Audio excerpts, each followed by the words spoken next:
Imagine a best ball contest with $100,000 up top, but you don't have to wait until week 17 to get paid out. That's what we have in the Underdog Lobby. It is the first quarter contest. It spans weeks 1 through 4. Otherwise, all of the same rules and settings as a normal best ball draft, but tons of strategic shifts to make. We're going to dive into that on Off and On the Clock today. And we'll also hit a little bit of news. How low is the Ashton Jeanty ankle sprain? How about Trevion Henderson's? Do we need a prayer circle for Keaton Mitchell?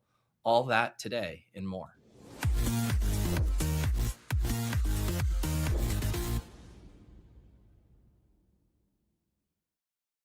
I will say, like the Keaton Mitchell one, I saw multiple comments in the Discord, ship chasing thread, Badge Bros thread about Keaton Mitchell. And I'm like, what happened? And I go and like refresh my Twitter list. And I like can't even find anything. I eventually Twitter search it. I see one Mike McDaniel comment, but leave it to the Deposit Kingdom Discord to be all like freaking out from one Keaton Mitchell comment there. So do I need to be worried about? No, I appreciate you bringing it up, Pete, because I would like any prayer circle regarding Keaton Mitchell for the remainder of the season based on the bags right now. So just send some love Keaton Mitchell's way regardless.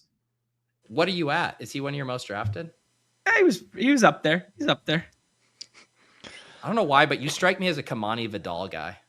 I've slowly pivoted a little bit. I'm both. I'm by Chargers offenses right now. Okay. Nez, how we doing? Are you getting the candle vigil going? Yes, but not for not for Keaton, but for Bill, man. Yeah. Bill, I'm spooked, man. It's not just because of this, because right now Bill like just recently aggravated something, but he's kind of been dealing with stuff all off season. You know, when camp first opened, he was off to the side doing stuff. So this isn't the first time that he's had something pop up this summer. So I'm officially, I'm a little worried, man. I got Bill bags. I got huge Bill bags. So yeah, that's concerning and definitely something that I'm taking into this contest as a fade at the moment. Now it's just an annual tradition. We chase Bill up into the single digit rounds and then he breaks our heart. We're just going to do it every year from now on for the end of eternity. Probably. Well, hopefully it's nothing. They seem like they're not concerned, but I'm concerned. What are you guys doing with Jeanty, who now has the lowest high ankle sprain of all time? Raiders remain hopeful he will be available week 1, but there's a chance he won't be ready. This feels like bullshit to me. There's no way this guy's playing week 1. No, I mean, this is a good segue into the contest we're going to talk about today because, like, man, he should be plummeting like a rock in the first quarter stuff. But yeah, I mean, with every prayer, it just keeps moving down the leg, does it not? I don't know. I didn't have big Jeanty bags to start things off. I've been kind of bearish Raiders offense in general, so I'm not touching it till the third round in BBM. That's for sure. I mean, maybe I'd mix like a unique combo if I had like a Gibbs team or a Bijan there, but I'm not touching it. The Jeanty believers are so just in their bag. I don't see him fall past like 16 right now. Like he's just not falling at all. So if I did see him at the 1-2 at the 2-3 turn, I would for sure take him there. But yeah, he's like not falling at all anymore. Like he felt like it's kind of crazy to me. I did a couple of my 101 dollar drafts at the buzzer when those were getting close to filling, and he just went at the 1-2 turn in like both of those drafts as if literally nothing had happened. There has been something with Jeanty. I know obviously, and we had the Rambus bit, and there's a lot of people who love him. Even when I was out in Vegas doing some of those high stakes drafts, people were just like taking Jeanty at 105. Like people fucking love Jeanty. And now they don't really want to budge on it all that much. I guess in one of my best ball breakfast drafts, the one I did with Karain, I think he fell to 211 and we were at the 1 hole, I want to say, or close to it there. So I guess it's room to room specific, but some people do not want to budge on it. I said to Nez yesterday on the show that like, what's the difference in him and Jeremiah Love right now? Like, what's the difference? Love might play sooner. Yeah. I mean, I think the difference is Tyler Algier is the difference. Yeah. But I guess you could say, Mike Washington, is Mike Washington our generation's Tyler Algier at this point? Nez, you're muted. Oh, you're muted, Nez. Thanks. The difference for me is that Jeremiah Love has the confirmed ankle, and Genty apparently might not even have an ankle sprain at all. I mean, like, what we truly just simply have no idea like what's happening. So like the Raiders still haven't said anything. All it is like it's believed to be this, it's believed to be that, it's believed to be low. What is it? Just fucking tell us. Just tell us. What is it? Like, they're playing so coy with this shit. It's ridiculous. And until I see him on the practice field, man, yeah, like I'm gonna have to wait for that for that fall. And I'll say now, I mean, I don't know where you guys are at on it. I feel like people have been underreacting with Mike Washington. I feel like you're kind of free rolling him right now at like 130, 140. Like, worst case scenario, you buy like a slightly more pricey Marshawn Lloyd, and like best scenario, he's like should be going like pick 60 or 70 if Genty's missing 6 weeks, or like, something wild like that. I don't know. I wasn't able to get him in any of the drafts yesterday, but I was ready to be a buyer in that like 130 range. Especially when we like his athletic profile, like everybody was so hyped on him with his RAS and just like his combine metrics and stuff like that. And then he's also had good reps in preseason. So all that like just adds fuel to the fire, right? Like he's looked the part. So yeah, I don't know. People jump. It's a classic hoop slate. People jump the shark early on there when people are, we're taking him in the 5th round. Now Davis is like getting in 100 puppies and you got to take him in the 5th. And then all of a sudden the pendulum swings back and then all of a sudden he becomes like a half decent value. You're kind of seeing that with Keenan Allen right now. Like I did a draft this morning and Keenan Allen's just, back at 160 because it's like, we got new things to talk about now. So it's interesting. I was just looking through my 101s because I did all slows right at the buzzer there. Just couldn't get them in with fast this weekend. But Genty, the furthest he fell was 19 to a CMC team. The other 2 drafts were 13 and 14. So there was no change whatsoever. And those slows I entered on Saturday, and that would have been, they're in round 2.5 now. So it would have been right through this window. You had to be conflicted, John, because on the one hand, it sounds like you're a little bearish on the Genty injury. On the other hand, new Genty combos there at the top of the board. I mean, you had to have been tempted. I was. Don't get me wrong. If it was coming back to the other side, I was thinking about it. The time box stuff, not as much, but in a couple of BBMs that I was shoring up over the weekend, absolutely. I do. That's where I was like, it seemed like Pat didn't want to take him if he had gotten back to us, or maybe it was Sam. Maybe it was Sam when we had the 101 with Gibbs. But I'm like, man, just to have a Gibbs Genty in that contest, I'm kind of like, I think you just have to do it and just hope that he is like playing week 1 or whatever. 100%. Yeah. Any other news situations you're monitoring? You mentioned the Bill one. Trevion Henderson had the little scare there. They make it seem like it's not going to be a big deal, but I feel like for Henderson, it's just day after day, week after week, just more negative news mounting for him. It's kind of a shame because like, I can't remember who I saw it. Maybe it was Roto Surgeon who put it out on Twitter this morning.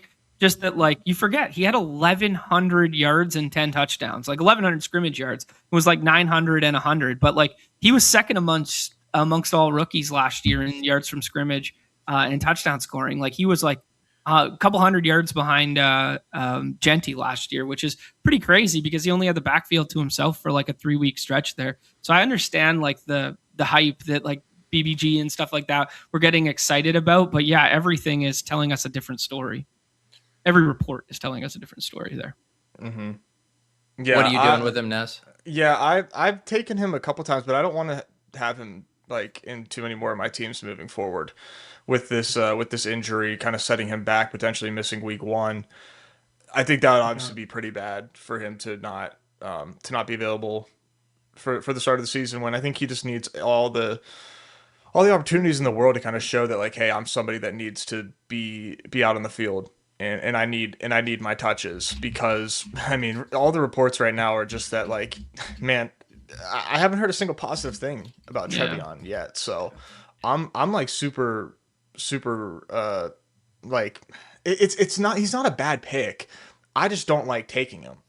I got him in a big dog. I have him in like 6% of BBM. So that's that. Am I like laggy, by the way? I'm a little choppy on my end. I don't know if you guys, if it's coming through to you guys that way. You seem all right to me. Okay. Yeah, you okay, seem cool. fine. Yeah. Okay, cool. My big news is I officially have a new most drafted player All in right. 2026 best ball. It is no longer Jeremy Bernard, now clocking in at 18.6%, Ramondre Stevenson. Oh, look at you. Yeah, there you go. Boring and safe dead zone back. Way to go, Pete. Wow. Already just, I contain multitudes, Jeremy Bernard and Ramondre Stevenson. Now, I mean, I'm just like, in conjunction, we've seen Hendo slip, like, he's kind of ticking down, and there really hasn't been much steam at all coming for Ramondre. And he's now that guy in the middle of round 6 that I just like, I still like Jaden there. Like the quarterbacks, but Ramondre now just stands out to me as the best pick there every time. Yeah, I mean, they went straight back to him in the playoffs last year once he was finally healthy, and it was clearly his backfield and all the negative stuff on Hendo. It feels like they're going to run it back. Dave was on our show with us on, what was it, Wednesday last week or Tuesday last week, something like that, and he was really in on him too. Ramondre was amongst his highest owned as well, so you're in good company.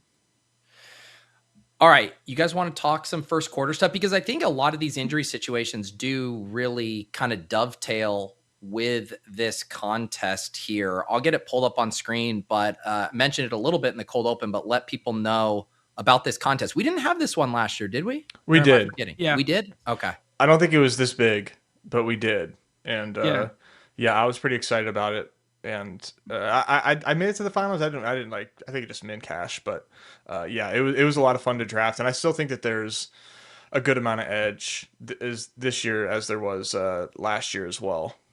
People forget, PD, this was the OG FFWS structure. 4-week best ball. You remember that? I do, dude. That takes me back. Holy shit. That stream's still up on the internet for people to see if they want to find it. Oh, that's good. Actually, before we do like the full 180, can I ask you guys the potential takeaways for, and maybe we'll get into it here with talking about like Rachaad White or something like that. But is there any takeaway from this Bill stuff right now? Like, should we be moving White? Should we be taking Kaytron Allen in the same range that we're taking, Marshawn Lloyd and Mike Washington and that sort of thing, or no? I mean, I guess I haven't read enough about Kaytron Allen at this point. I am curious. Have we gotten any news on who's stepping in and running with the ones with Bill out? Because that's always been the concern, is the log jam of bodies they have there, where we now have like clear indication Mike Washington is the 2 there. So that's my only issue of getting back in on the Commanders running backs. Yeah, it is a hodgepodge of plotters, more or less. But yeah, so on this first quarter contest, $10 entry, 46,000 entrants. As we said, just weeks 1 through 4. Otherwise, similar, 18 rounds here. We do have that 100K up top, which is awesome. The advanced structure is the typical 2 of 12, but then only a 1 of 6 in, what would this be? Would this be week 2? Is a 1 of 6 pod. Week 3 is a 1 of 4 pod, and then a fairly big final there in week 4, 391 seat final. So if you've ever been salivating at the thought of double stacking and a bring back in week 4, this is your contest to do it. There's a couple fun games too. I mean, dude, this is a really, really fun contest, man, because it's like, we're so used to forecasting and regular best ball and thinking long term, but like this is very much kind of like weekly winners-esque, but like in a very much small window. So it's kind of fun to actually look at some of these like look ahead lines now for the first 4 weeks, as opposed to like doing look ahead lines in week 17 where so much is going to change. But like this is like pretty actionable stuff in the first 4 weeks. And you can really kind of see who has a nice schedule, who's, you can just glean so much from this, paired with all the injury news that we have. I think it's really interesting, and there's some pretty nice values here because of this. It's the perfect reset our brains for daily season, because you'll see that the ADP right off the jump is just so different than like our standard best ball contests, and just like pushing straight into this, it's like, oh shit, yeah, game environment matters, totals matter, playing surface matters, where these games are being played matters. Like it's a really good pivot into our Friday off and on the clocks effectively but for just 4 weeks, Yeah, because if you had to mash it up, it is, I'd say an eliminator mindset, right? Those getting off to that fast start.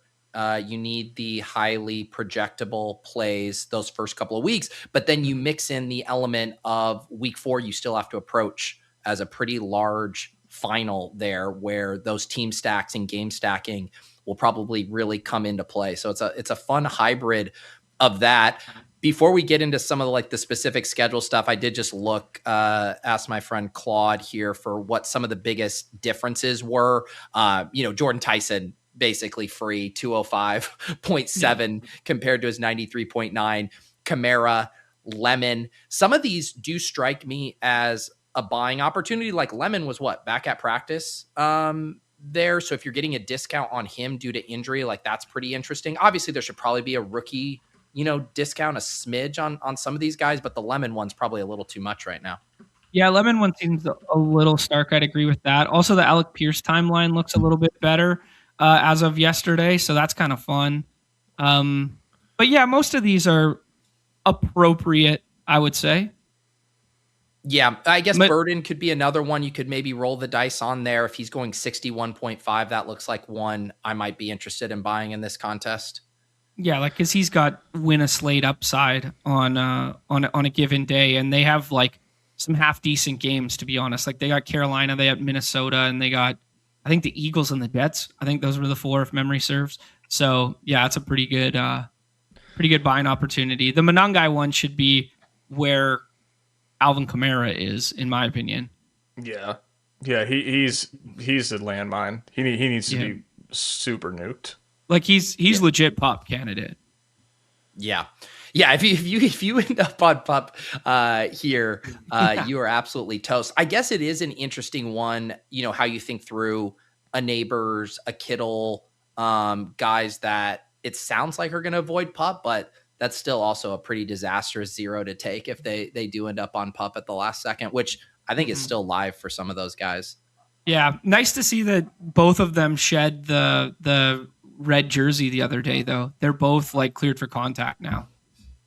Yeah, the red jersey one for Neighbors is nice. It is interesting on the guys who are going higher. We do have some rookies like Malachi Fields, Jacoby Lane, Dejon Stribling, which basically shows it does not matter the format. The rookie hype is just too intoxicating for drafters to pass on. But some of these other ones make a ton of sense. Wicks, in comparison with the Lemon, ADP, Algier with no Jeremiah Love. Holani's been a popular fast start guy. Vele now without Tyson, Jacoby Brissett, who will feel confident about starting 4 games. So a few of these make sense, but I think you can make a case for a lot of other, fast start players who are probably undervalued here. Yeah, I'll definitely make the case for Fields. I mean, by all accounts, he's the wide receiver 2 locked in for the Giants. And what's week 1 of Malik Neighbors' route participation going to look like? There's just no way that he's 100% routes week 1. Is he? Yeah. Is he 50%? Probably. But I think that's where you start and where you kind of take a little, give a little from Malik Neighbors' route share. So I think Fields is going to be on the field a lot. So I think he's actually a pretty interesting buy. What is the ADP if you hover there? 195 in the regular, 180. That makes a ton of sense to me. Yeah, especially I think the cheaper they are, the more viable. Fields at 180, who can complain about that? I think you could say, Dejon Stribling, even with how good he's looking at pick 95, I think he even got dinged up. You can certainly see scenarios where if Evans is good, Kittle's good, Debo's good, where it's I'm still very excited about Stribling, but it might be more of a mid to late season play ultimately than just scorching the earth weeks 1 through 4. Also, very weird setup to the start of their season, playing in Australia. Them and the Rams playing in Australia, then coming back and hosting Sunday games. So they play Friday in Australia, and West Coast travel to theirs 14 hours, 15 hours, or whatever. You're not making that back with 2 extra days rest. You know what I mean? Yeah. Yeah.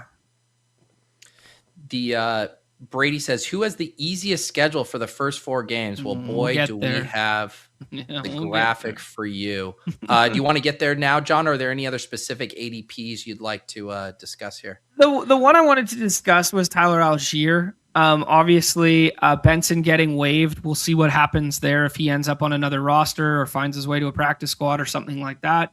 But Connor trending correctly recently as well. So I don't know, man. I wouldn't be shocked. I know they paid Algier.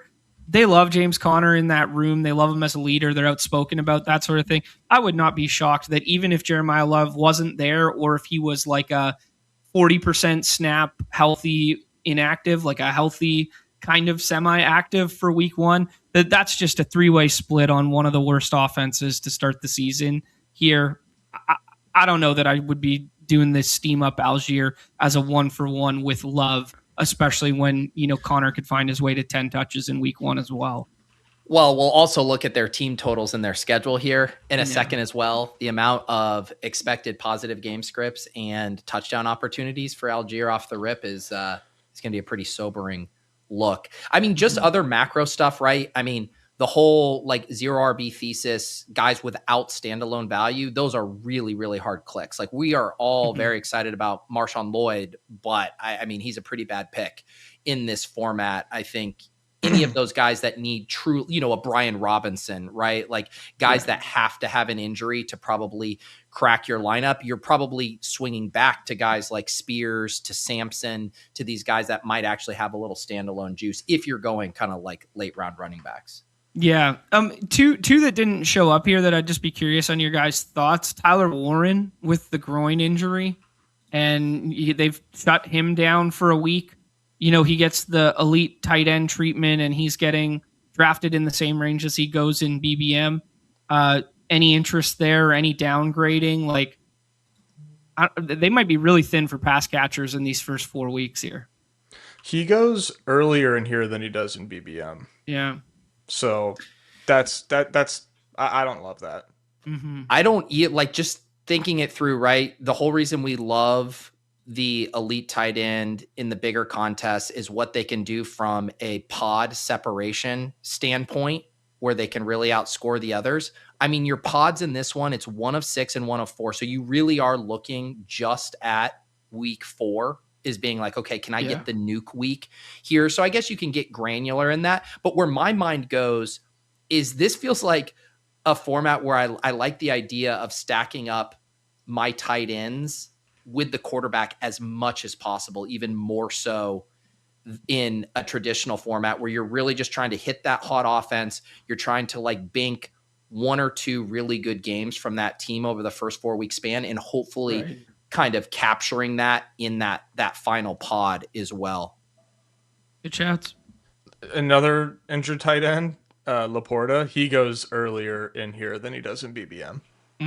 Good shout. I wonder if that's I guess Goff goes plenty after him. I'm trying to think like what would be driving that. I just think that the drafters in this contest are just like, I don't know. Maybe it's the team totals for the Lions off the rip. People are excited about the schedule. I don't know. Definitely. Or we could just be applying too much logic to what's going on. I don't know. It's pretty silly though to like that just doesn't make sense. There's no way to make sense of that. Matt, and then you get weird quirks, right? Like JMC mentioned this one here, CMC ahead of Puka, which intuitively I get it in that it's like, okay, the running back, like, let me get those points. CMC is good to go at the beginning of the season, but now he's also not practicing right now and dealing with tightness. And it's like, is CMC, like, I could see if you thought there was a strong tier break, like maybe over an Amon-Ra or whatever, but we're talking about Puka, JSN. Like, I don't think I'm taking CMC ahead of those guys. No, I'm not. No. Yeah, well, I think that's a good pivot into the schedule stuff, because they play each other in week 1.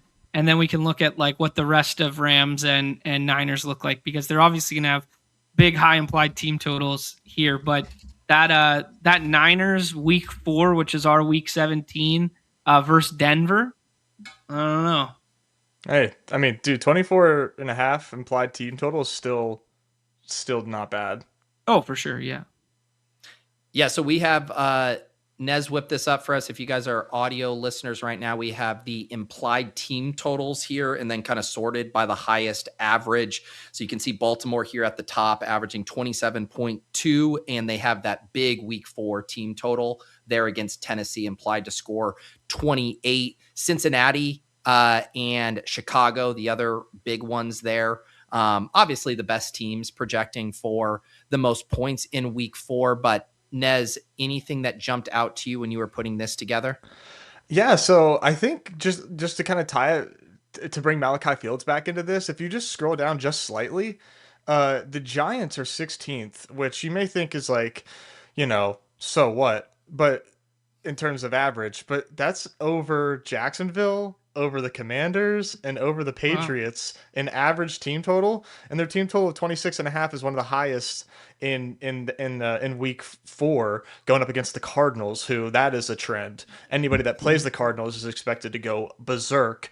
And yeah, I think the Giants are a pretty fun team to get in this contest, and there's a lot of ambiguity with the team itself. So, yeah, I think there's value to be had there because of that, and trying to get those Giants to week 4 if you can take them to the finals. Yeah, that is crazy to look, because a lot of these teams, you look at the band of their implied team totals and it's pretty tight. Like look at Chicago, 24, 24 and a half, 24, 27. You look at the Giants, week 2, 19.5 on the road against the Rams, and then they're up at 26.25 A whole at home touchdown. versus Arizona, and 24.25 versus Tennessee too. So like back to back, really nice home matchups there for them. Makes sense why you also liked Fields a little bit more, knowing that. Yeah, just like a fan of those 2 weeks for sure. The bottom ones, I mean, we were talking about the Algier stuff, right? I mean, 18 points here. They're expected to score 18 on the road at the Chargers, 17.25 at home versus Seattle, 17.5 versus at San Francisco, and then 19.25 versus the Giants. That does make the Algier stuff tricky, where you're like playing for the early work, and yet the game flows might not even allow for it. Yeah, the nicest thing you can say is that, hey, maybe we get 40 pass attempts, Jacoby Brissett, because we know Brissett's going to be starting. And that unlocked some fantasy goodness at the tail end of last year. Maybe it's a little bit more of a spread target tree to start the season this year, but at least we know it's going to be Brissett and probably just trailing script slinging his heart out. So maybe, but the Algier stuff, it does not appeal to me at all. Yeah, I mean, what about Cleveland? Like, that's another one, Nez, where, Judkins, I know you like him a lot, is going to be able to, touch the ball as much as he can handle these first 4 weeks. But then you also look at their implied totals. They're right down here in the same kind of Arizona Cardinal levels. Are you in on Judkins in this contest, knowing the schedule? And I am pretty sure that I ran this right before I sent it to you this morning, so I think that this is updated with Deshaun Watson at QB. Yeah, man. I'm not trying to draft too many Browns in this, I don't think. Yeah. Yeah. I mean, hot take. But yeah, Judkins is not somebody that I take very often. I'm done 35 of these so far, and I have like 2 Judy shares, 2 Judkins shares, and a Concepcion share, so Yeah. I would say of these bottom teams, like most of them make sense. Arizona, Cleveland, Jets, Miami, Vegas, Tennessee. As far as in the bottom 10, Denver is probably the best team that stands out to me, as one I'm like pretty excited about generally, whose team totals here don't look good. Below 20 at KC, 23 at home versus Jacksonville, 21.25 home versus the Rams, and then 22 at San Francisco. That just stood out to me. And then you layer in some of the ambiguity with their running back room. That's maybe a tougher buy than you'd normally expect. Yeah, I could get on board with it. I like it. New Orleans was the one that stood out to me. Like New Orleans was like, I was like, run to the podium here with how concentrated they could be, missing Tyson, missing Kamara. And then you go, Detroit never lets off the gas, and you can try and go band for band with them. Baltimore, you most likely play catch up, and then you get this Vegas and Atlanta both in the Superdome. So New Orleans stood out a little bit more to me than Denver did, but I could see it. Denver ambiguity in the running back position is a good way to like bink some wins from your like fourth RB slot more so than like New Orleans is like you'd have to thrust up those top end pieces kind of thing. Yep. Yeah. And you can certainly spend, TD says I like Bo versus the 49ers. You could see them in a shootout with the Rams as well. But yeah, some of these, we were talking about it in our group chat, just some of these totals are humbling, right? Because we dream on all the ceiling outcomes for these skill position players, right? Jeremiah Love, Trey McBride, Michael Wilson, Marvin Harrison. You're like, how is this team never projected to score more than 20 points? It's like something has to give in some of these spots. And we spend all offseason hitting the drop-down menu on the totality of their stats, and it doesn't show you the game-by-game game log stats. Get ready to learn, 5 points from Jalen Waddle in week 1 or something like that, or get ready to learn whatever, insert other example, because it is a humbling reminder of, hey, there's only one football and there's probably only 3 touchdowns going to be scored, and hopefully they're all on offense. I'm kind of shocked that week 1 Jets and Titans, that the Titans are favored. I guess just at home. That's the only real reason. Yeah. I just have, I guess I just have like super rose-colored glasses on the Jets and Geno there, but that's kind of shocking to me. What if I spin you this picture that Geno could be this year's version of Jacoby DGAF slinging it there when they go Green Bay, Detroit, Chicago, and they just got to play catch up for those last 3. Yeah, that's fun. Any positive narrative on Geno, I'm going to be with you. I'm pretty excited about him in this offense. So, not that I expected them to be like in the top tier here, but I thought they'd be favored over the Titans. Yeah.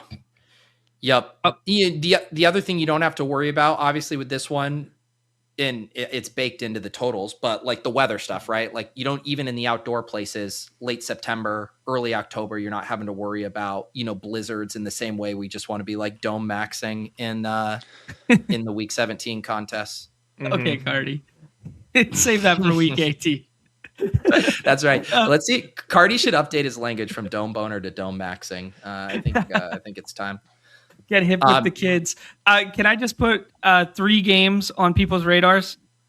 Week 1, that San Francisco and Rams game in Australia, so the weird travel and whatever. There's also an international game in week 3 that's Baltimore and Dallas. That's only Brazil, so a little bit of a shorter stint travel, but still pretty long from Baltimore, to be fair. And then Washington and the Colts in week 4, international game, Wembley. International games just in a vacuum have always had lower implied totals and lower scoring thresholds, and the travel actually does matter. There's like statistical shit to back that up. I'm not smart enough to regurgitate it all right now, but I just want to put those games on people's radar that, maybe something's a little different.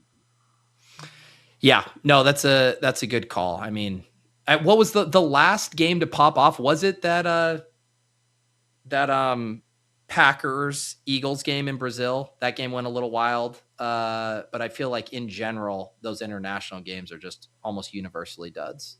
Yeah.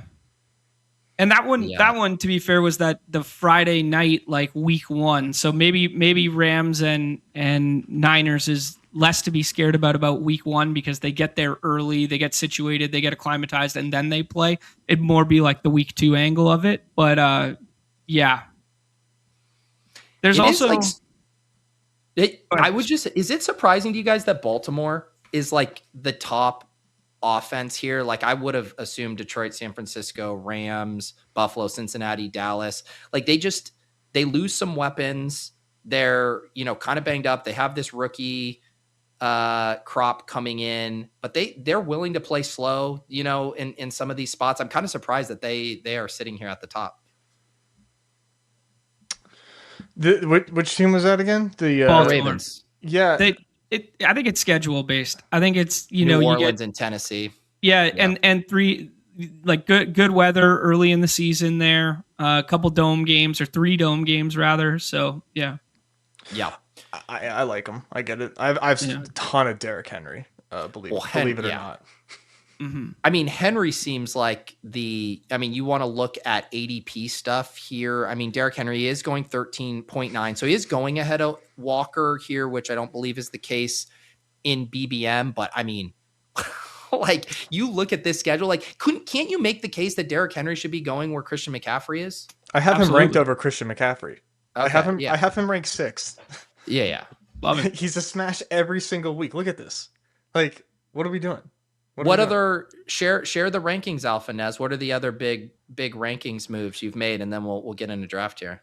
I have Jonathan Taylor 4th, so he's got a tough matchup with Baltimore week 1, but I still think that's going to be a pretty fun spot. And then he gets not too bad of a schedule. Well, he has Houston there, but they're projected for 22 points, and then Commanders week 4. So just buying in on Jonathan Taylor and those running back points that I think he's going to project some of the project the best throughout this contest. Chase Brown and Hampton are other big ones for me as well. Hampton for that week 1 matchup against Arizona with Keaton Mitchell banged up, 20.5 implied total. I think Hampton could probably win you that pod alone. Seattle's a pretty tough matchup in week 4, but you still you still get Hampton in the highest implied total that you see. Well, one of the highest implied totals that you see here is obviously pretty good.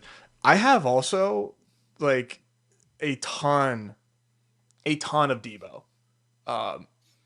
He's really cheap in this. He's 120.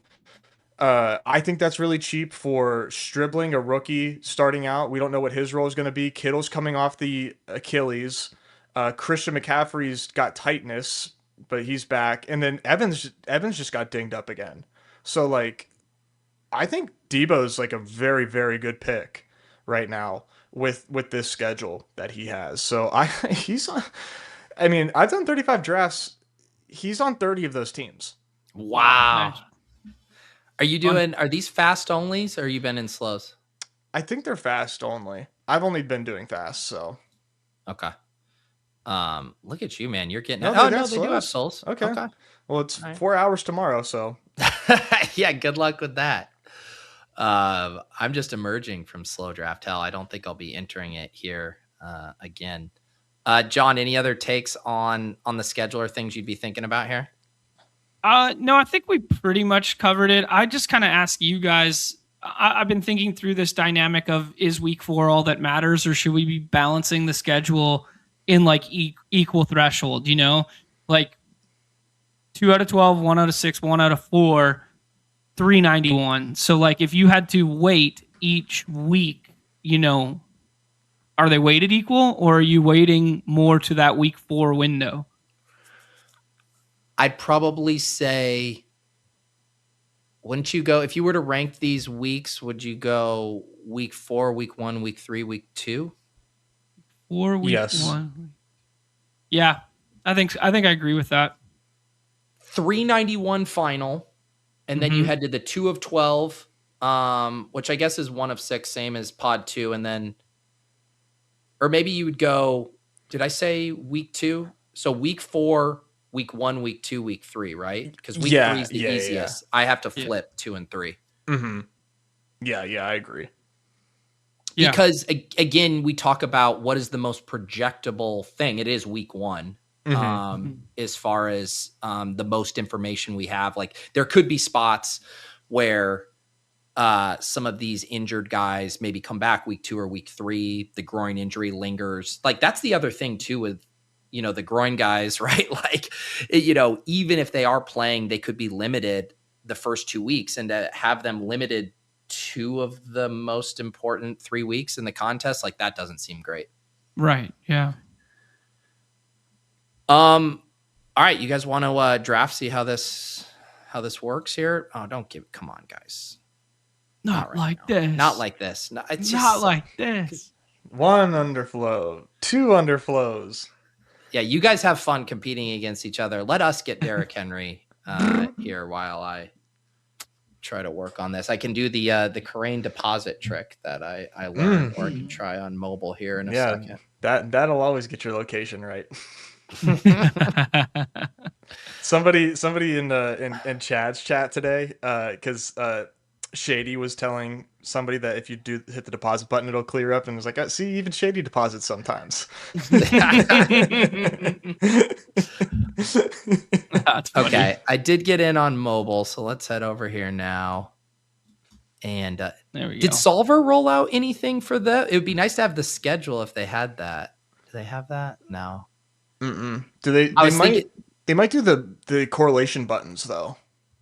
because that's what. Okay, that would be cool. That was the only thing I wanted, was just the weeks 1 through 4 schedule up there as you drafted it. Would be cool. Mm-hmm.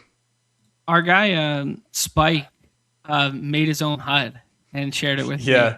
me. Yeah. Did he really? That's Yeah, cool. he was sending pretty me videos. Yeah, I gave him some tips. I told him to throw in some of the Vegas stuff on there so Mhm. he could get a better idea. But yeah, it's pretty sweet, man. He said he worked all day on it. It's like, dude, Yeah, it looks good nice. for him. Yeah. I mean, people are grinding for these edges out here. I like it, man. We talk about the niche sports or different sports. How about just different contests? Like, if you figure out this contest before others figure it out. Yeah, seriously. I think this worked out perfect. Mr. Brad said, join in Underflow. All 12 teams are badges. You know, who do we got in? Okay, Go Easy Card. So that's soft. What else do we have in here? Strammy, Mario. I guess this is all badges pretty much too here, other than Badger fan. 102. Is that how are we feeling about Bijan in this? Not good. At Pitt ain't great. Not good. At Green Bay, week 3 ain't good. Yeah, I mean, it depends how you weight it, because that Monday Night Football late night hammer at New Orleans seems pretty good in week 4. So Well, go if back. you can get real them quick. through. Okay, no, never mind. To me, it's Chase. Like this Bengals schedule, I Yeah. think is just so good. Sure. I'm down. Yeah, Let's and then be a we free can, thinker. and then we just hammer running backs after this. I mean, it's Yeah, the so- 2 least important weeks, but they play at Houston, at Pitt.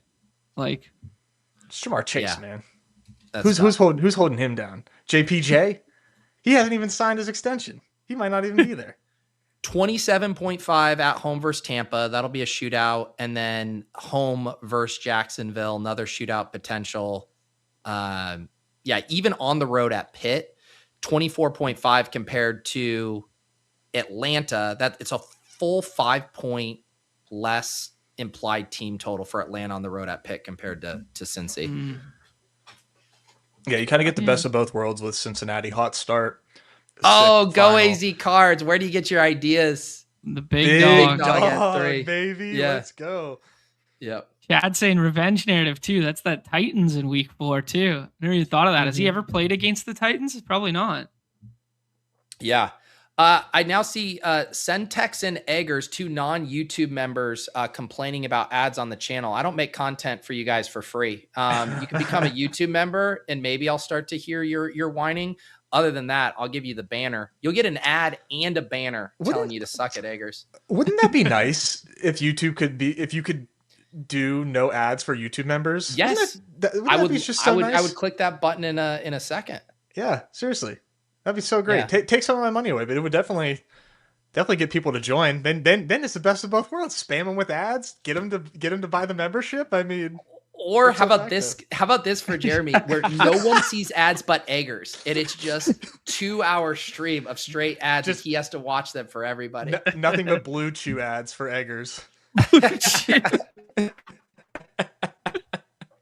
All right. Other interesting movement here in this round 1. Henry goes ahead of Bijan. Chase Brown. Again, similar thought of being in on the Bengals schedule. He sneaks into round 1 here. I do wonder, Nez, like, I guess the amount of drafts that have taken place here, we probably are still pretty in flux as far as ADP not having a huge sample size to it. Oh yeah, yeah, for sure. This is still very much in its infancy, so very very much inefficient in my opinion. What are your guys' thoughts on, we didn't really touch on, I mean, obviously we touched on the Arizona schedule and whatnot, but we didn't really touch on the notion of elite tight end. Like, I've been going through a lot of our masterclass right now, and spoiler alert, elite tight end did not perform overly well in the BR stuff last year, but I can poke holes into it, and I spin a couple different arguments as to why. This year, it feels like we have a pretty good class of potential ceiling tight ends to kind of go band for band with the Bowers and McBride tier. Or do you think, hey, if you just get 35 from your tight end, you can just move on in this contest? So is the VORP conversation part of this or not? I mean, I haven't been doing a lot of elite tight end. So for me, 0 Bowers, 0 Well, McBride, And, 0 and think Loveland. about it too. McBride, literally the lowest implied team totals of any team. Vegas, bottom 5. I think the one you could really justify is Loveland, because you could have Burden banged up. You have these awesome team totals for them here. You have the tied for the second highest in week 4. Yeah. Loveland is probably the strongest elite tight end thesis in this contest. Yeah, Yep, good rep. call. Especially with the guys right behind him, like Warren being banged up and Laporta being banged up. Like that, the value of Loveland just keeps climbing for multiple reasons. Yeah, really good call there. Okay, Genty sliding as he should. Bowers here. Nico, London. If we want to look at running backs, you're to like Javante, who's probably in a really good spot. Yeah, kind of like With their Kyron team too. total? Yeah, Kyron, Kyron. I take a ton of Kyron. Yeah, Yeah. I think if we want to just be like, hey, we got Anchor Chase right now, I think there's like 2 really good early season running back targets here that make sense on the left side. Javante goes. Did you float Neighbors, John? I'm sick. I think you need a little bit more of a discount on him in this format, right? My brain's There he goes. broken. How about ETN, aka HN? Or Swift. I think you can Yeah. rip it in on Swift here. Either or Swift without Monangai? Swift. Yeah. Yeah. So you do Swift without Monangai. Same thing we were just talking about with Loveland. 24 at Carolina, 24.5 home versus Minnesota, 24 home versus Philly revenge game, 27 home versus the Jets. Like it. That's nice, man. That's really Yeah. nice. Feels good. Well- Good start here. Let me float you guys a question while we got a little time here. I guess it would have been 2 years ago, 3 years ago when we got all excited about Clint Kubiak's Saints offense. And they're going to score 40 points a week and shock the world. Last year it was the Colts.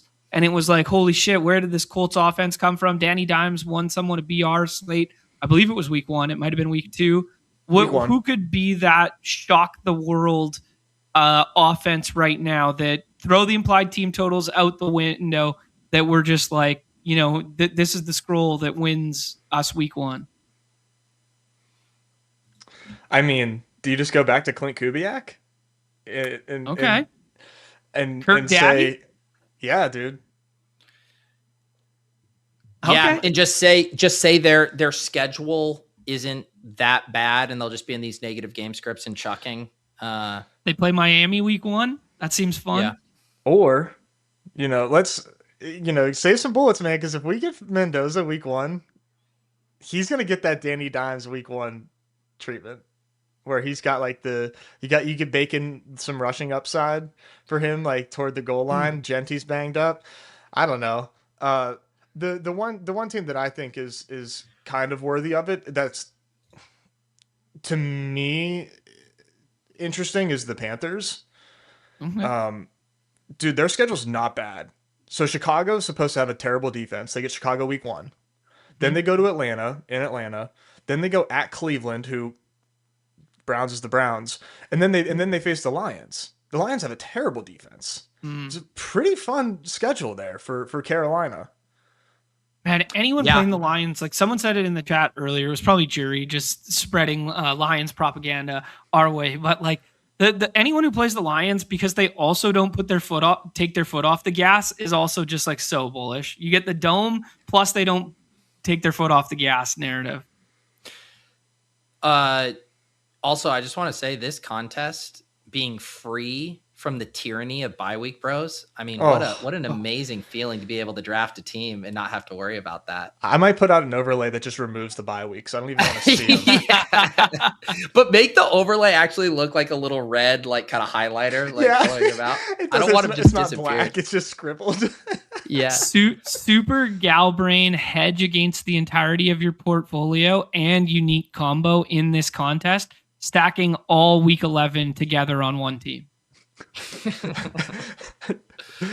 as well, right? All right. We are going to pick here at 411. We started with Jamar Chase, came back and grabbed Kyron Williams and DeAndre Swift. This is the first quarter contest only, so we are looking exclusively at weeks 1 through 4 here, which is why Jeremiah Love has an ADP of 48.8 and is undraftable even at that price. Damn it. Waymo, baby. Waymo at 44. Waymo would have been fun. Where he deserves to go. I have a ton of him. Igbuka with that turf toe isn't great. I will say, man, like DJ Moore seems fine to me here with their team totals. What about like if you want to get spicy too, like a Ramondre pull up? I think is Tootin good. for me. Tootin's good with that week 4 correlation. Yeah, so Tootin gets the Bengals obviously, and then starts off against Cleveland. So yeah, that's nice. Okay. Yeah, good call there on Tootin. I mean, we continue to get kind of like positive speak on both Rodriguez and Tootin. Their schedule is going to be solid here for both of them. But yeah, Buffalo I was looking at for DJ Moore, Houston, Detroit, Chargers, New England. We are on the clock here. Strong. Yeah, I'm good with DJ Moore. I'm good with Devontae Adams. I'm probably Devontae, but sure. Yeah. Let's the Stingley treatment in week 1 there. Yeah, Devontae's schedule is nice. Niners, Giants, Broncos, Eagles, third highest average of team total. It is leverage off of the other early ADPs too. Like if we want to play that game, like that matters more in isolated weeks than it does in the entirety of BBM. So like we just made our bet on like the Rams, but it's going to funnel through like these two guys and not Puka. Right. Yeah. I think it was the biggest, highest correlation we saw last year was running back plus wide receiver in the BRs. Yep. Yeah, and I mean Adams, we just know how I guess the Kyron Devontae, you probably you're hoping one of those crushes for you 2 weeks and the other crushes for you the other 2. 4 touchdowns or two touchdown games. 2 for Kyron, 2 for Adams. Jewish asks if you got elite tight end in this contest, you do a single tight end. I still would go multiple in that you're going to run into the pod dynamic thing, right? Like, I guess a 1 of 4 in week 3, maybe there would be a variety of tight ends who would make it to the finals, but you're still probably likely to see condensed ownership on the top couple tight ends in a way you'd probably want an extra out, would be my guess. Yeah. I think it's fine in theory. But yeah, I don't know that I would actually ever do it. Yeah, it's actually a good point. Theoretically speaking, it's probably fine to do elite onesie. Mm-hmm. But in the same vein that it's theoretically fine in weekly winners, but it's probably minus EV. Yeah, I agree with you. Yeah, I'd say, but I don't think I'd do 3 on elite tight end builds, even if you think there's value in it hitting a flex because ceiling's required every week except for week 3 effectively. Yeah, I'm with you on that. Yeah. Chris Godwin in his new ADP right here. Yeah, that's sharp. Yeah, playing the push pull of the Igbuka thing. Yeah, if and you were to get McMillan, more, man. Yeah, that would be a good.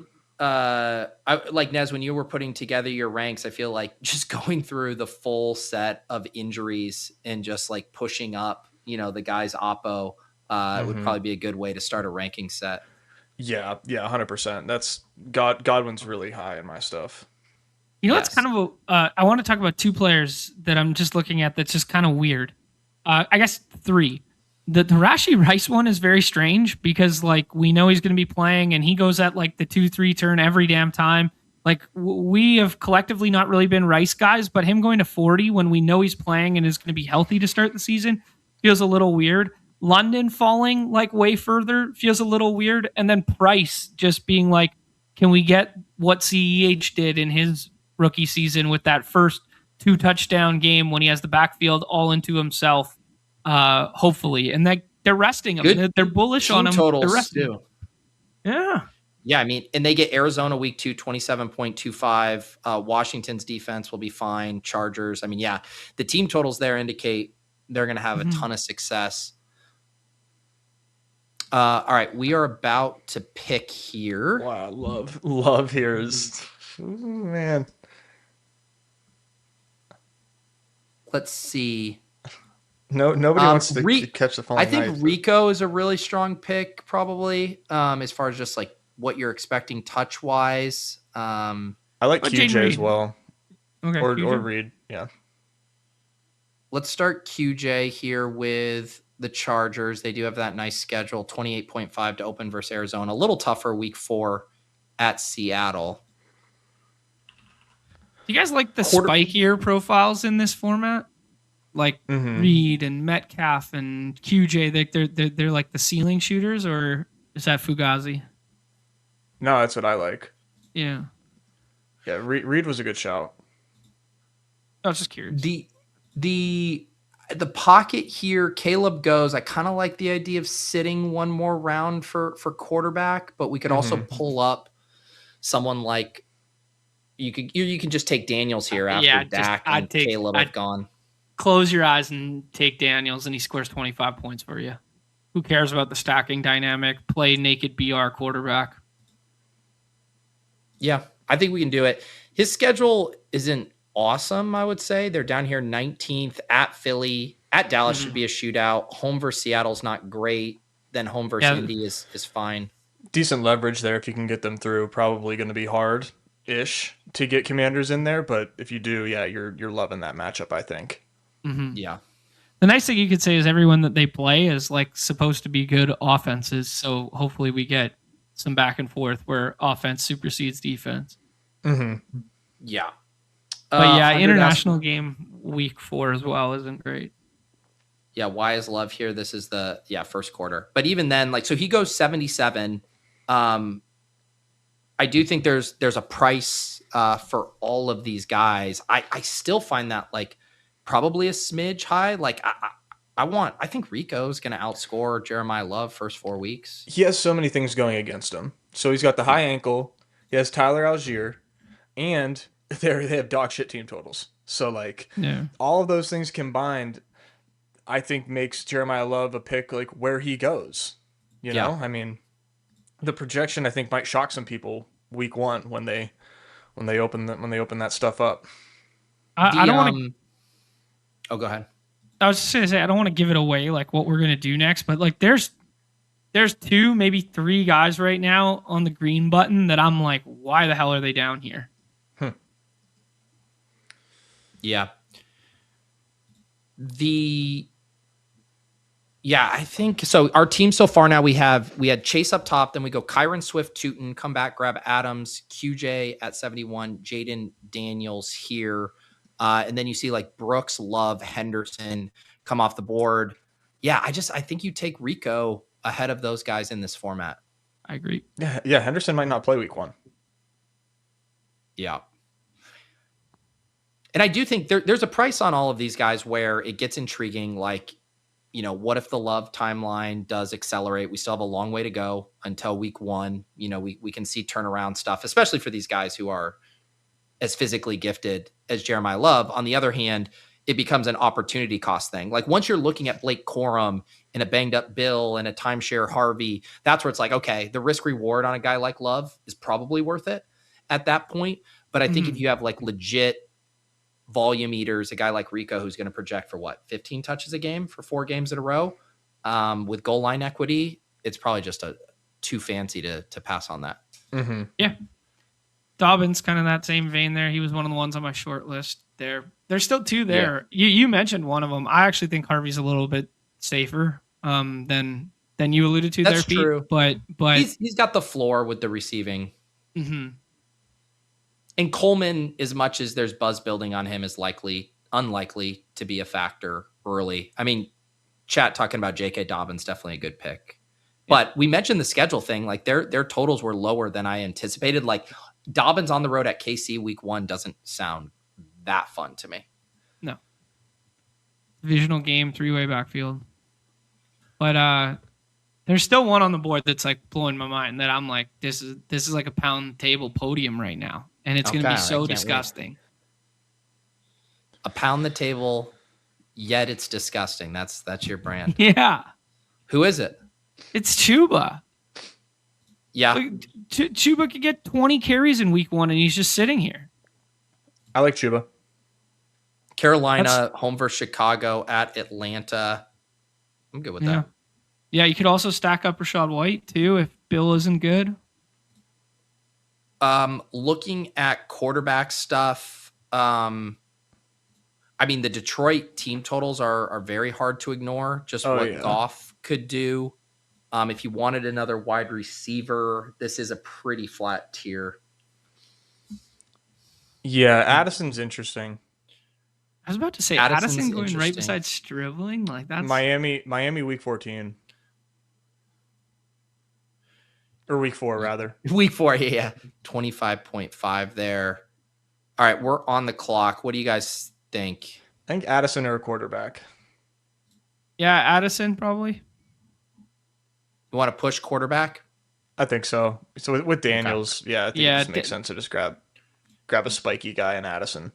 Yeah, Daniels is promised land for us. And like Stafford coming back, if the non-Puka drafter doesn't take him, it's like an easy pairing. Yeah. And like, what do you win when you win? Like, I know the totals are really nice for like the Lions. What do you win when you win with naked Goff? Like, I don't think you win the finals.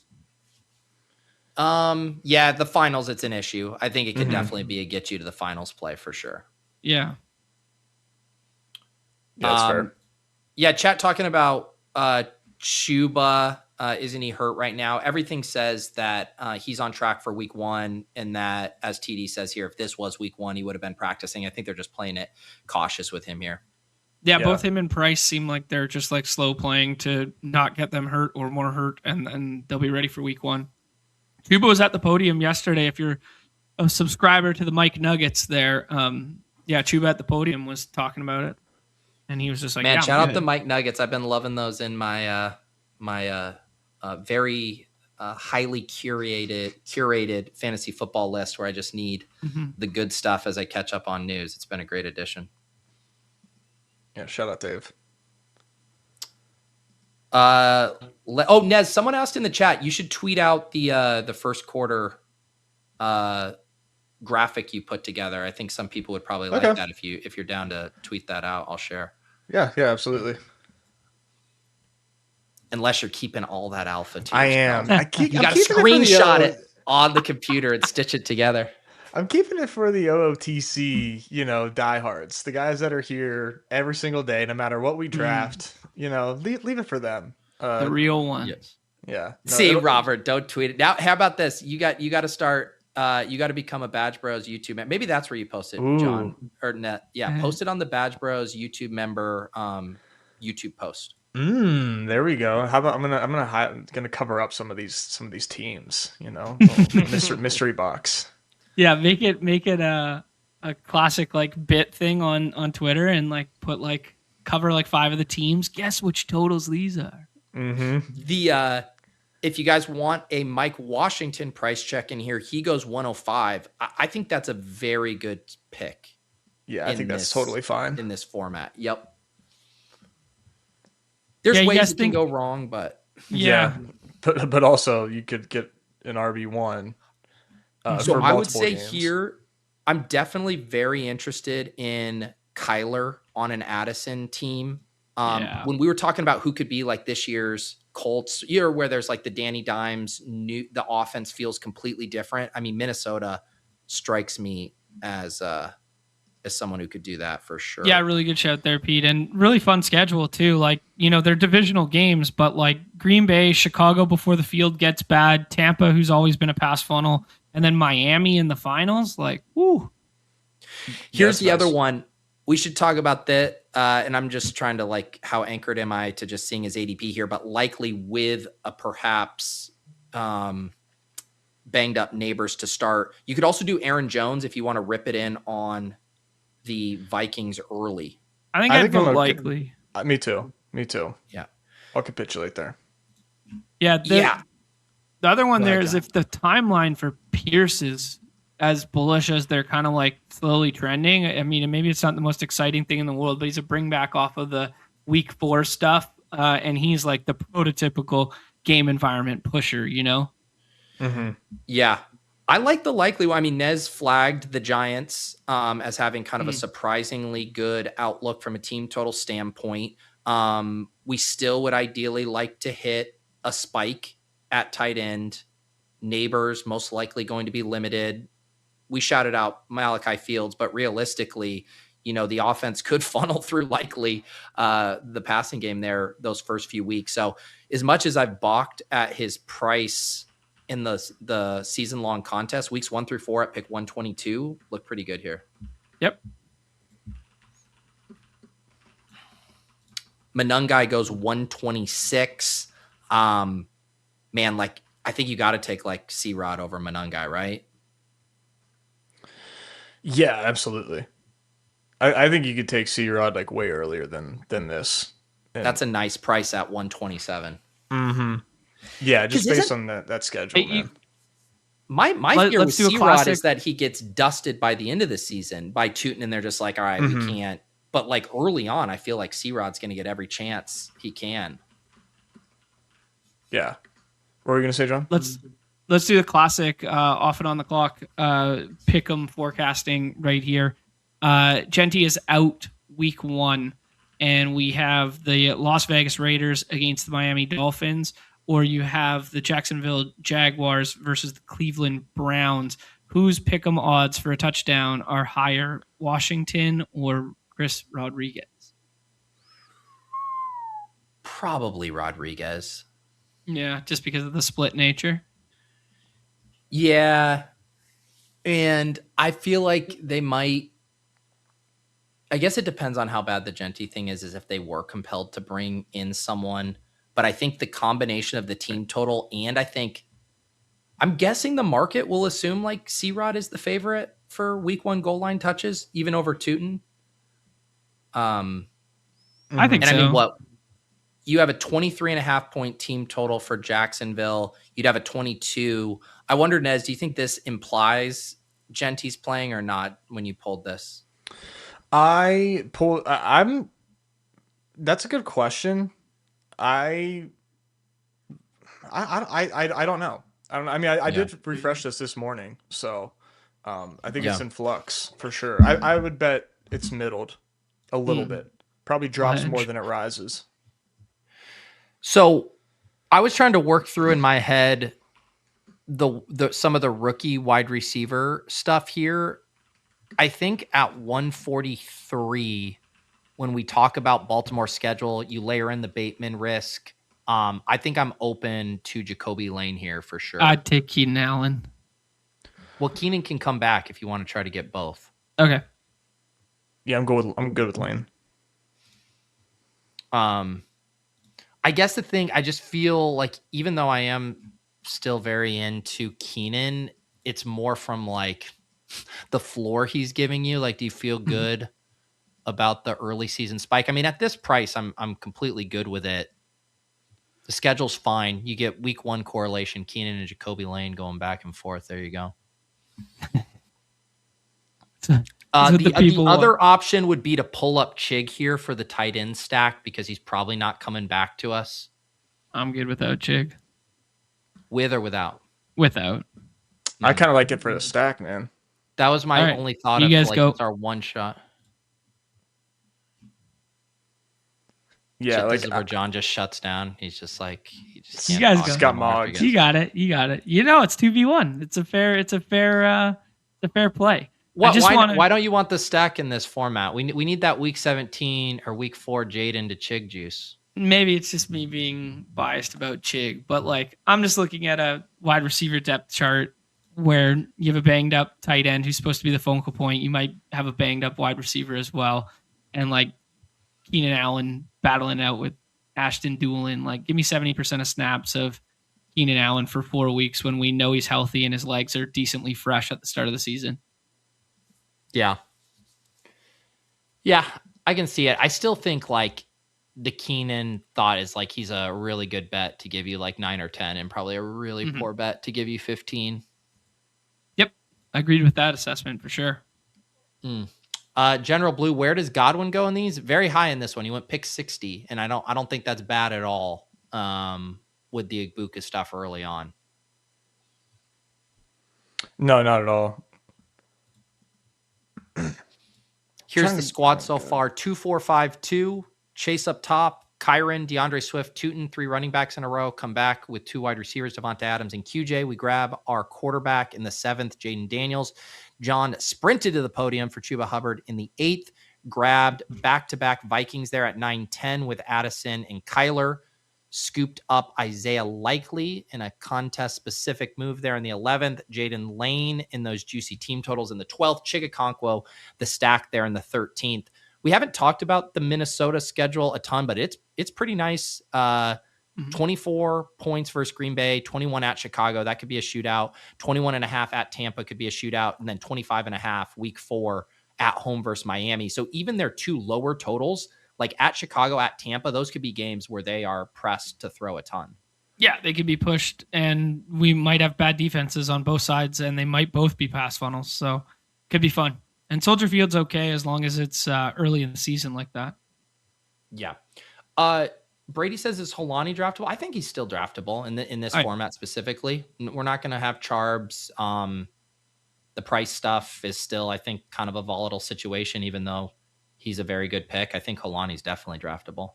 Yeah, there's like a tier of running backs at the back end that, like, in BBM, they're like not that great of picks because they're like this.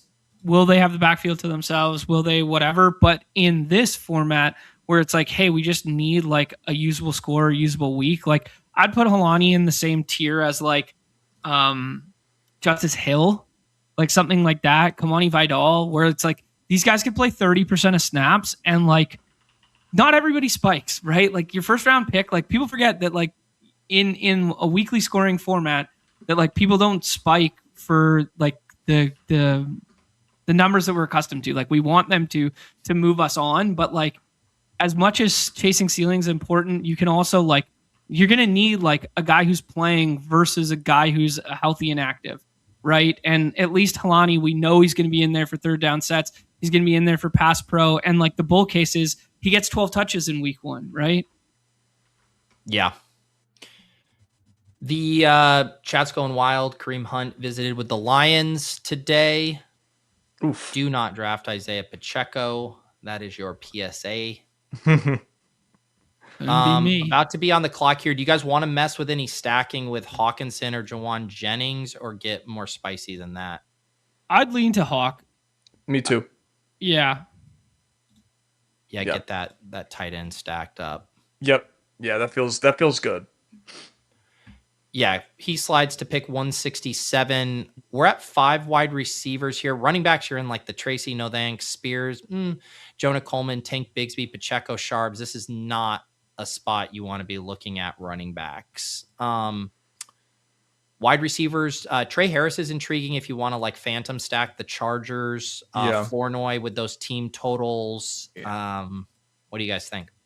I want Flournoy in this contest. Yeah, I like Flournoy. Like, yeah, massive contingent value, but also has a known role. Like, if you just happen to spike based on those team totals, you spike one of the touchdowns and take it away from those first 2 round picks there, or first. I guess there's 3 of them going in the first 2.5 rounds. There, like that's so much leverage to just take a touchdown away from Pickens, CD, or Javonte. Yep. Yeah, good point. So we add Hawkinson there. So we get the Kyler double stack with Addison and Hawk. We get Flournoy tacked on at 170.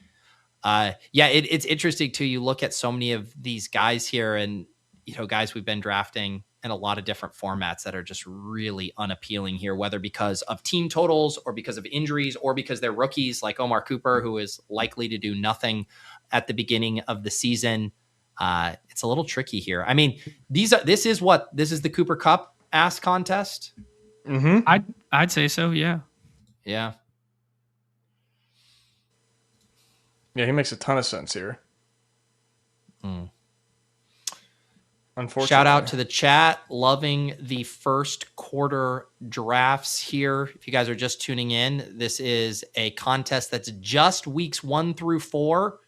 You want to talk about a 6 stimmy after 4 weeks, $100K dropping into your underdog account heading into week 5. I mean, can you imagine a better feeling? Think about all those bombs you can punt. Just imagine it. Hey, we're all looking for the guy. I actually went back when I was doing some of the masterclass stuff and just like looking through some of my results and stuff, and then would just click on like random bomb teams and be like, "What the fuck was I thinking?" I know. 8% owned quarterback with like a 2% owned wide receiver for no reason in like a 1,000-person contest or whatever, 600-person contest. Yeah. At least you can reflect. Just flexing on them. Oh, okay. So those two were on my short list there, Cup and Booty. I was curious when Booty would go. I don't mind the shout from 7F here. What about Ted Hurst with Igbuka? It's kind of like a cheaper version of the Jacoby Lane play where he could just be out there right away. And they're just not a team that I'm worried about slow playing their rookies either. Like he feels like a guy they're going to just have to throw out there and let him ball right off the rip. Yeah, they want to win. That division's winnable, and Baker's good. And you got a shootout in week 1 against Jamar Chase as well. So it's a little bit of bring back action off of that. Like when we're doing off and on the clock that first Friday for week 1, that game is going to be looking quite appealing to us. Just as a thought exercise, like what are the running backs you'd indulge in this range? I mean, Nez, is this the Najee Harris contest? I made a vow of silence to Najee Harris bull posting on my own shows. So you're gonna have to ask John. All right. Oh, there he goes. Okay, never mind. I'm gonna take that as a yes. I'll throw out a name here in a second that I like. I like Justice Hill. Okay. I like Justice Hill a lot. Like those implied totals, like he's there. They trust him with the money. Like he's instant leverage off anyone who goes early. Both. Hill or Vidal? I'm fine. I think I like Hill a little bit more. Okay. Yeah. Good with either, though. I do think Vidal is pretty interesting.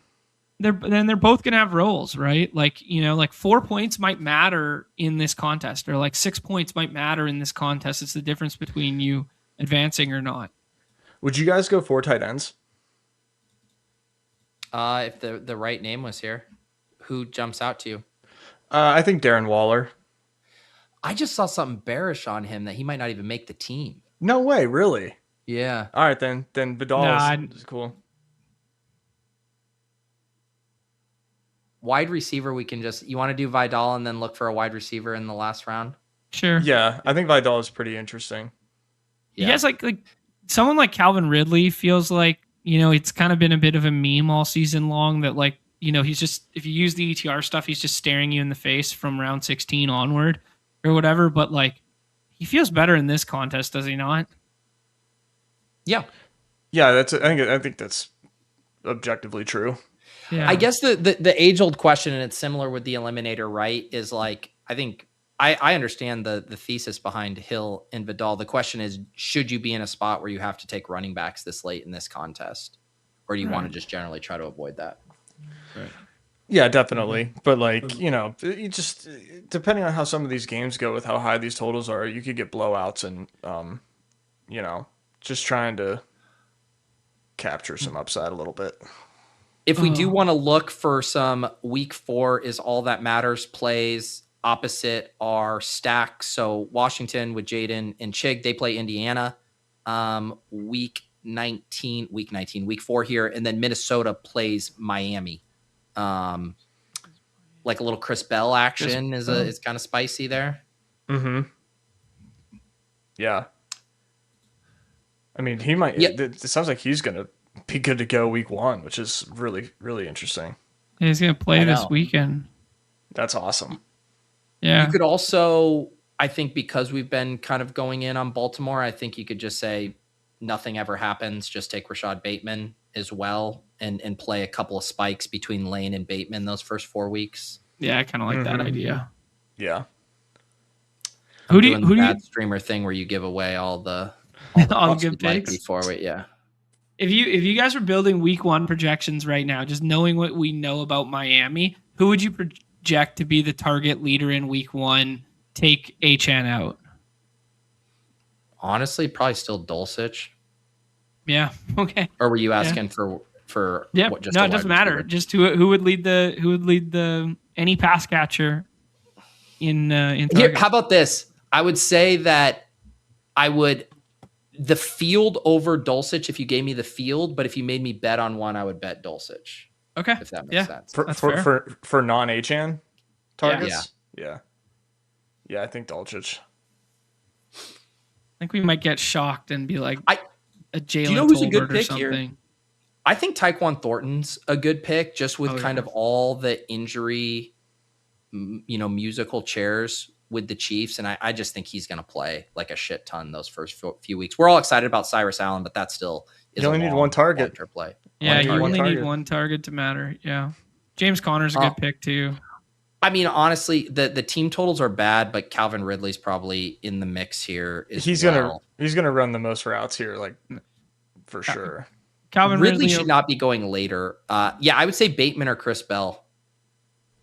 I'd probably just take Bateman then. I think I'm Bateman. Yeah. He's not getting suspended anytime soon.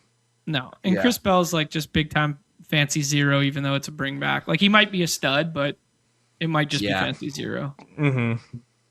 Yes. Okay, here we go. Team in the books. What do you think, John? I was looking at that Sean Tucker pick. Did you guys see the reports about him potentially not making the 53? Yeah, that seems insane. Yeah, that does seem insane. Yeah. I mean, it's like I probably will call bullshit on that, but I guess it's more concerning of like, okay, maybe shouldn't be drafting quite as much of him. Maybe Gainwell and Bucky could really condense touches here. I mean, I feel like there would be multiple teams lining up to get Sean. I mean, imagine Sean Tucker as the contingent back behind Jahmyr Gibbs. Yeah. I mean, imagine how excited we get excited about Gibbs or Tucker cooking there. Yeah, no, fully agree. Like that'd be great fit, patriots.com.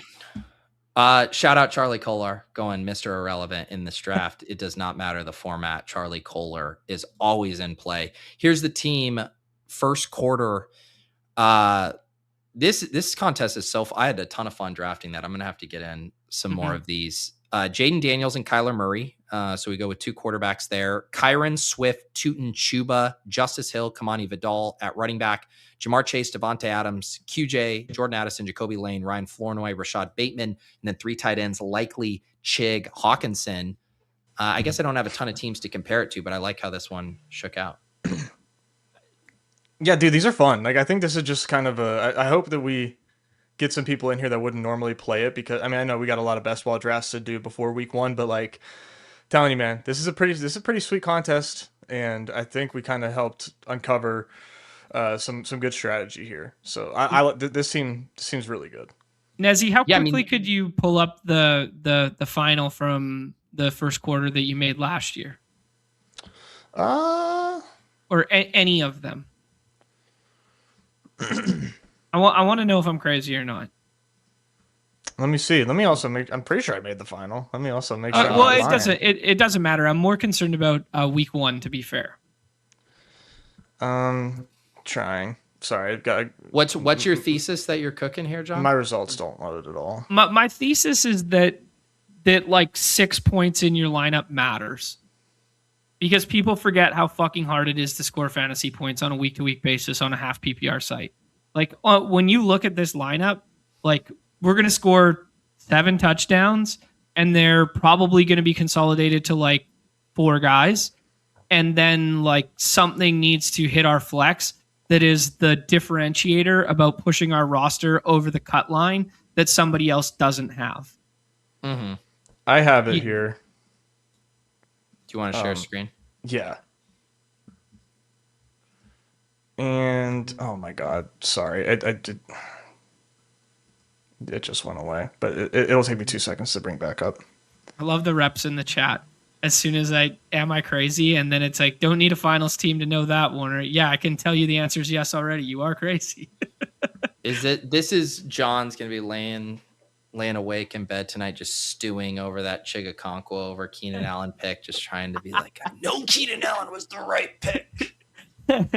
No, I'm just kind of curious from a theoretical angle. And the result won't give us the answer. I'm just kind of curious, like if Nez advanced a team, did it have like a 3-point in it? All right, so the winner was Jordan Love, 26 points. Yeah, so the winner's going to be all CMC. ceiling.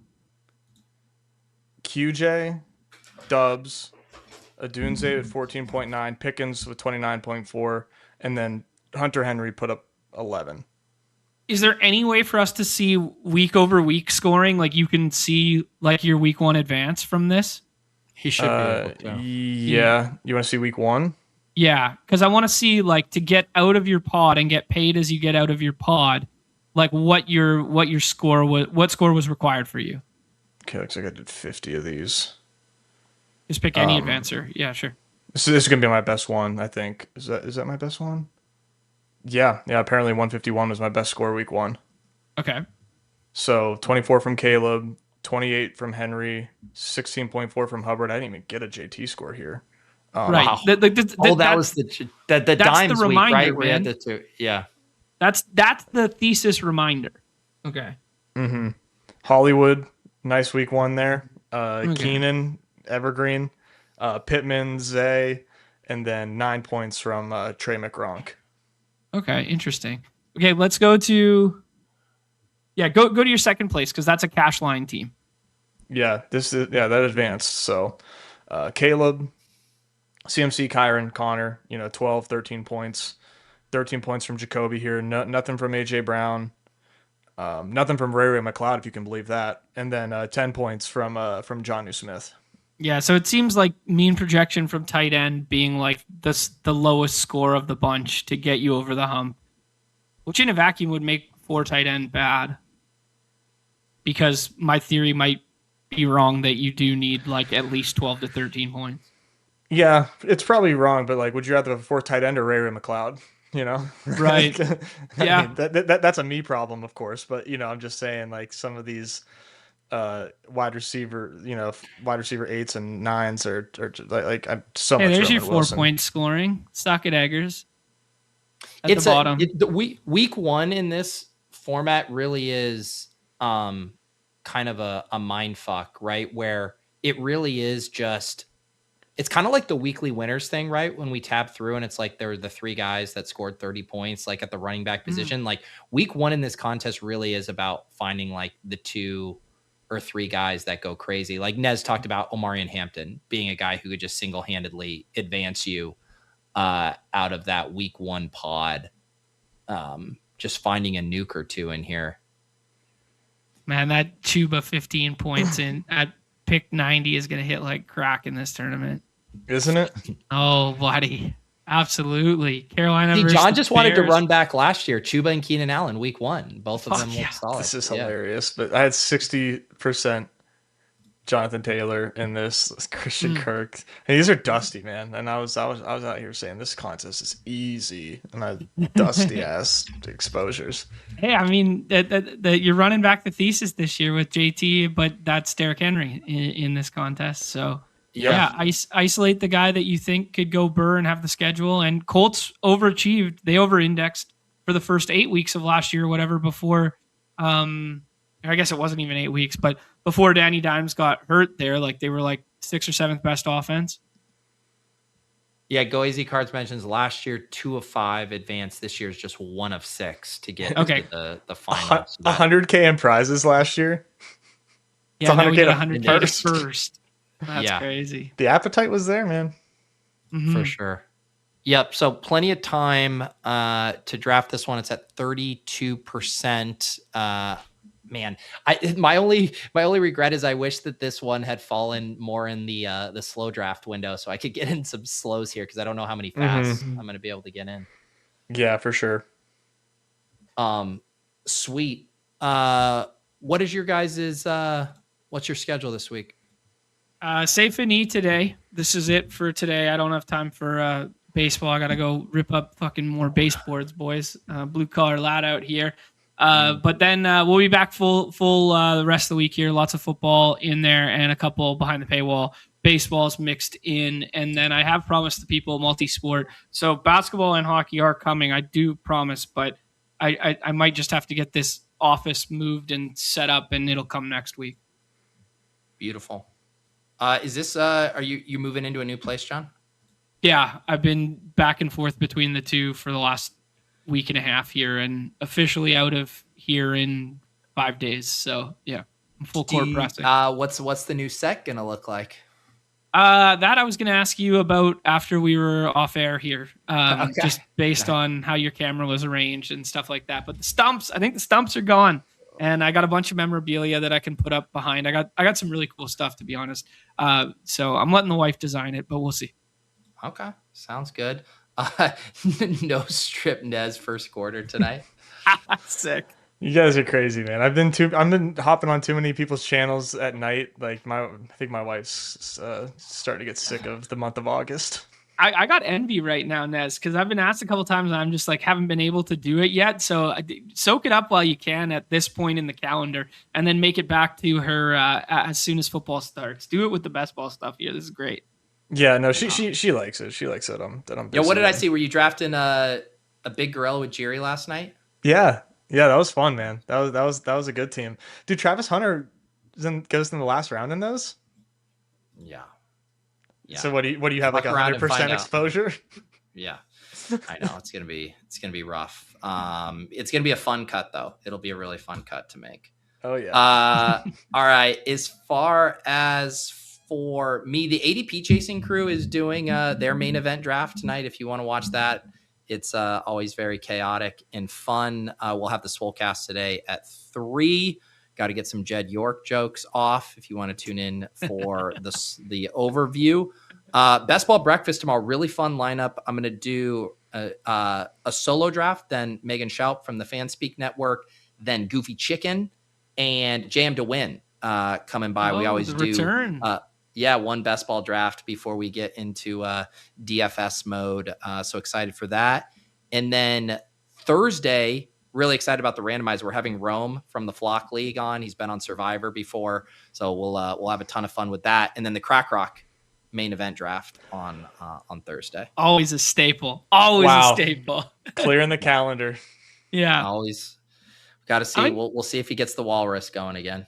I'm excited to see Jam to Win always comes in with some contrarian takes like right off the hop that he's pre-workshopped. So I'm excited to hear what he has to say on best ball. He usually goes like close to his vest until the end of August, and then he kind of like lets some stuff be known. So I'd be really curious like where he's over the field and such right now.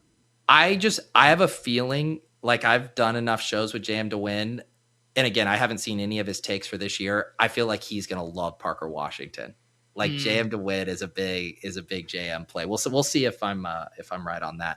But sweet, thanks for hanging out in the chat. And Nez is going to post the schedule grid for Badge Bros members over there. You can gate the posts on YouTube to just members only. So go become a Badge Bros YouTube member if you want that schedule and to get all of the other great members only content. And maybe you, Eggers, maybe you can become a member around here, and we'll stop feeding you a million ads, but I'm not holding my breath. All right, guys, we will see you next time on Off and On the Clock.